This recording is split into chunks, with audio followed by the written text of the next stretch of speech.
Let's get straight to the topic. Tirahin na natin to.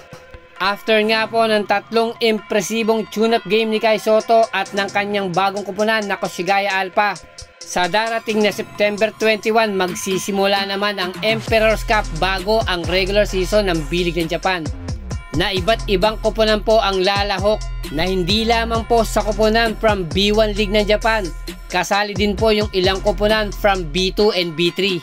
Nakasali nga po dito yung kupunan ni Kai Sotto na Koshigaya Alpha, na kung saan ang kanilang unang makakabanggaan ay yung kupunan po galing Division 3 ng B-League. At ito po yung kupunan ng Iwate Big Bulls, na dito po siguradong masusubukan yung talagang lakas at tatag ni Kai Sotto, dahil makakarap niya rito yung mala Dwight Howard kung pag-uusapan natin ay yung laki ng katawan, na nagbabalik po bilang import ng Iwate Big Bulls na si Gerald Beverly.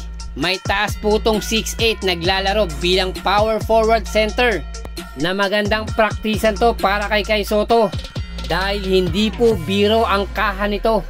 Gaya nga po ng sinabi ko, mala Dwight Howard ang katawan nito, na siguradong mandadarag to sa ilalim at magpapahirap po kay Kai Sotto inside the painted area, na kung sino nga po ang mananalong kupunan between Koshigaya Alpha at Iwata Big Bulls, kanila pong makakaharap ang Division 1 team na Sunrockers Shibuya, na dito nga po naglalaro yung naturalized import ng Japan na si Josh Hawkins, na isa rin pong magandang matchup kung mananalo ang Koshigaya Alpha. Sotto versus Hawkins, na sa una nga nilang pagharap noong nakarang season ng B-League ng Japan, dito pinahirapan ni Kai Sotto itong si Josh Hawkins. Let's see kung makakabawi itong Hawkins kay Kai Sotto.